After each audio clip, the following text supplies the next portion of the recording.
pitié. Oh. Oh. Aujourd'hui, quand tu vois, on pense qu'ils ont cassé certains endroits parce que dans les quartiers chics d'Abidjan, il y avait plusieurs inondations partout.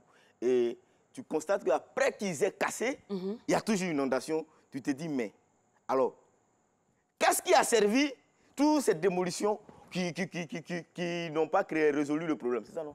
Voilà. Qui n'ont pas résolu le problème. Qu'est-ce qu'on a compris? On a compris. Mais ça fait mal, en fait, Lynn. Aujourd'hui, tu viens, quand tu vas à Angré 8e tranche, où maman Mawa Traoré habitait. Oui. Avant, on ne pouvait pas rentrer là-bas quand il pleuvait. Parce qu'il y avait toujours une inondation. Les gens sont venus, ils ont cassé les coins, on dit non, et les gens ont construit sur les caniveaux et tout ça, et que ça va permettre, quand ils vont casser, ça va permettre d'évacuer l'eau. Bon, vous avez cassé, vous avez creusé le caniveau, l'eau passe pas là-bas, l'eau là passe dans la maison. Mais c'est quoi?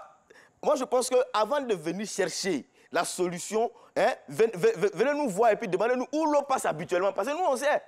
L'eau là, ça quitte quelque part et puis ça rentre dans nos maisons. Voilà, donc quand vous venez, ça mieux vaut identifier le réel problème avant de dire ça, c'est la solution. Comment il devait travailler à BTP?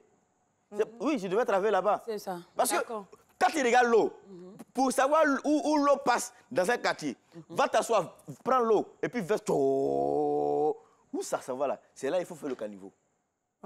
Mais ça fait pitié. Aujourd'hui, il y a des goudrons. Souvent, on verse goudron, non?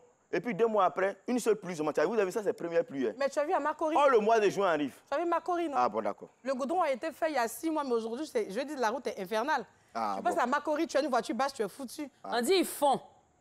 Le peuple constate. Mais et puis la pluie teste. Moi, je demande aux autorités, quand vous donnez l'argent aux gens pour aller faire les trucs là, vous-même aussi, descendez un peu, venez voir. Parce que souvent là, ces papiers, l'autre, on met sur la route, on dit c'est goudron.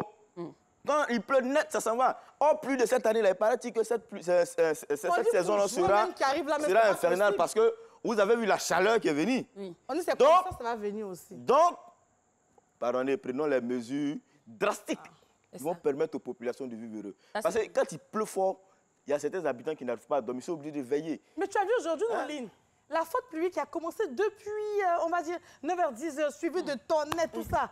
Mais les routes là étaient infernales. Tu n'es pas Polonien, tu n'es pas à Inzi pour pouvoir veiller sur l'eau.